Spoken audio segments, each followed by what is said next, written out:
কাগজে কলমের রপ্তানি আয় ঊর্ধ্বমুখী। রপ্তানি উন্নয়ন ব্যুরো ইপিবির তথ্য বলছে, টানা 7 মাস পতনের পর গেল এপ্রিলে প্রবৃদ্ধি হয়েছে 33%। হঠাৎ এত প্রবৃদ্ধিকে ব্যবসায়ীরা দেখছেন এক্সপোর্ট জাম্প হিসেবে। মূলত ফেব্রুয়ারি ও মার্চে রমজান ও ঈদের ছুটির কারণে আটকে থাকা পণ্য এপ্রিলে একসঙ্গে চালানো হওয়ায় পরিসংখ্যানে এই স্ফীতি দেখা দিয়েছে বলে মনে করছেন ব্যবসায়ী ও অর্থনীতিবিদরা।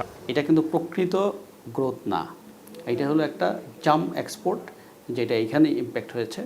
কিন্তু এর পরের 2-3 মাসের এক্সপোর্ট দেখলে আপনি বুঝতে পারবেন গত 7-8 মাস তো আপনার মাইনাস গেছে, এখন যেটার প্লাস হয়েছে সেটারে টোটাল যোগ করলেও কিন্তু -2.82 আসে। আমার মনে হয় যে এটা ক্ষণস্থায়ী, কারণ হলো যে শিপমেন্টগুলো আসলে আটকে ছিল বিভিন্ন কারণে, ঈদ সহ অন্যান্য সমস্যার কারণে, তো সেগুলো আস্তে আস্তে ক্লিয়ার হয়ে গেছে।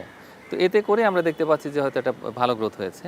রপ্তানি আয় ধরে রাখতে এলডিসি পরবর্তী প্রতিযোগী দেশগুলোর মতো মুক্ত বাণিজ্য চুক্তি করে এগিয়ে যাওয়ার পরামর্শ ব্যবসায়ীদের। আমাকে প্রথম হলো পলিসিগত এবং ডিপ্লোম্যাটিক যে ইস্যুগুলো আছে সেগুলোকে আগে সলিউশন করতে হবে। আমাদের বাংলাদেশের যে এম্বাসিগুলো আছে আমাদের যে বাজার দেশগুলোতে, সেখানে অ্যাম্বাসেডারগুলোকে অ্যাজ এ সেলসম্যান হিসাবে কাজ করতে হবে। এদিকে অর্থনীতিবিদরা বলছেন, রপ্তানি আয়ের ধারা অব্যাহত রাখতে অভ্যন্তরীণ সরবরাহ শৃঙ্খলায় যেসব অসামঞ্জস্যতা আছে তা দূর করতে হবে।